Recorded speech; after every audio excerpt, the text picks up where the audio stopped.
the burial of Mzee Patrick Wangamati, father to former Bungoma Governor Wycliffe Wangamati. Opposition allied leaders from the Western region who spoke at the funeral declared that the Mulembe Nation will field a presidential candidate in next year's general election, with many of them throwing their weight behind Nairobi Senator Edwin Sifuna. And as our Western Region reporter Julius Juma reports, the leaders also called on Kenyans to reject the 2026 finance bill, arguing that it will further burden ordinary citizens. Hundreds of mourners across the Western region gathered at Hachonge Primary School grounds in Kabuchai to bid farewell to Mzee Patrick Wangamati, who passed away at the age of 87.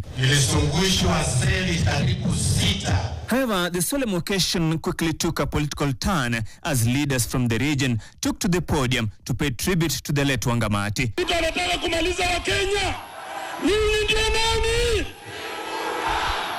Opposition leaders used the platform to sharply criticize the administration of President William Ruto, vowing that the Mulembe Nation will front a candidate to challenge him in next year's general election, with Nairobi Senator Edwin Sifuna emerging as the preferred choice among many of the speakers. Bwana Sifuna, mimi niko hapa kuambia wabukusu wetu ya kwamba mimi na yeye tunaenda kufanya kazi yenu. Nimesema sijasema?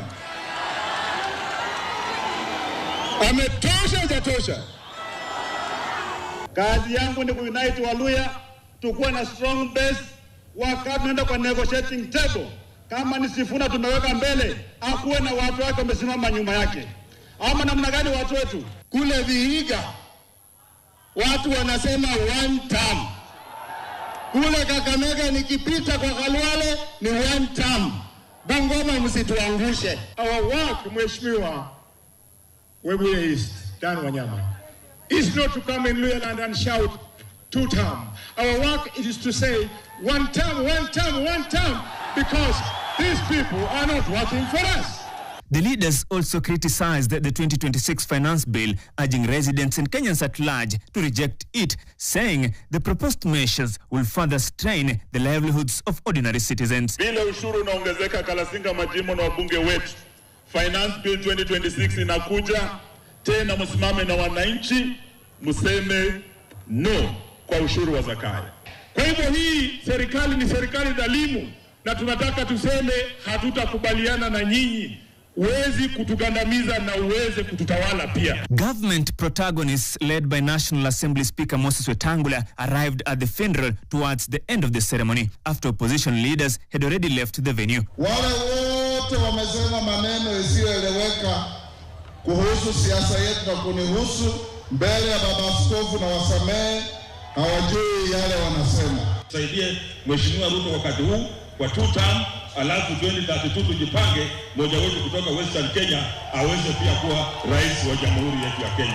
It was a burial ceremony marked by political overtones, government and opposition camps going after each other. Webuye West Member of Parliament Dan Wanyama and his Kimilili counterpart Didmas Baraza were the only visible high-profile defenders of the Kenya Kwanza regime. At the time, their critics addressed mourners.